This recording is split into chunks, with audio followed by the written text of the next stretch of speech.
Hi everybody, for this theme and variation video, I'm going to show some images I got of a scorpionfish on a recent dive trip to the Blue Heron Bridge. I was shooting macro and super macro, and I tried to come up with some different and unique, interesting images by varying my distance to the subject, my angle of approach, my strobe position, and my aperture. So let's check it out. For the macro and super macro, I used my Nikon D7100 with 60mm macro lens, the green arrow, a 1.4x teleconverter, the red arrow, in between the lens and camera body. The teleconverter allows greater than 1:1 magnification on the sensor if you can get close to the working distance of the lens.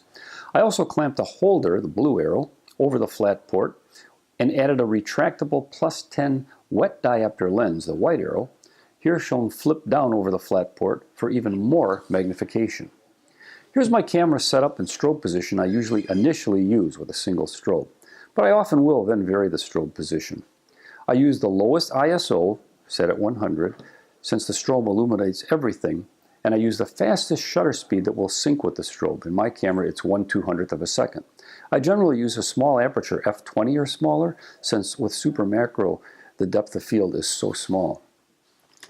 My first portrait shot of the scorpionfish was taken with an open aperture. I focused on the eyes, and you can see they are clear and everything else is slightly blurred. Therefore, I sort of sculpted my image to draw attention to the eyes. For the next shot, I made the aperture smaller to get more of the fish face in focus.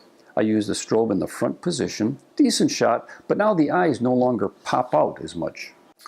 I then repositioned my strobe such that it was directly overhead, and now you can see harsh shadows under the fish's eyes, a very different image. Gives it a somewhat menacing appearance. And here I experimented and placed my single strobe to the extreme left. Harsh shadows are created, and only one side of the face is illuminated. Probably not a great image overall, but definitely a different perspective. The fish was very cooperative, so I got closer and flipped my +10 wet diopter over the flat port and got a super macro image of its mouth. Kind of cool. I then slowly backed off so as not to startle the fish and approached it from its side. I took a macro shot of part of its tail, and I took a macro shot of some of its scales. Maybe not the greatest images, but different. I'm working the subject here. Of course, I then concentrated on its eye. I took a shot and then slowly moved in very closely again. The fish didn't seem to mind my presence, so I again flipped my +10 wet diopter over my flat port and got an ultra super macro shot of its eye, here with the strobe in front. The green arrow points to the fluffy light corneal opacities that help block light on a sunny day, sort of like sunglasses. The cornea is the front clear piece of tissue in front of the lens, like a crystal on a watch. The red arrow shows the edge of the lens of the eye.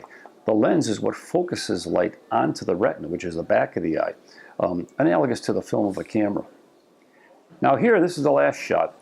I positioned my strobe above, directly above the eye, and it shows completely different detail. If you look carefully at the red arrow, you can now clearly see the edge of the lens. And you can see the bright light from the above strobe positioning shining down on the lower part of the iris, the green arrow. A much different image than when the strobe was positioned directly in front of the fish. The iris is like the diaphragm of a camera. It surrounds the orange-colored pupil through which light passes through.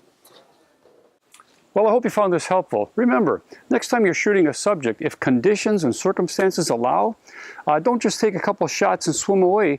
Try the theme and variation. And thanks for your attention.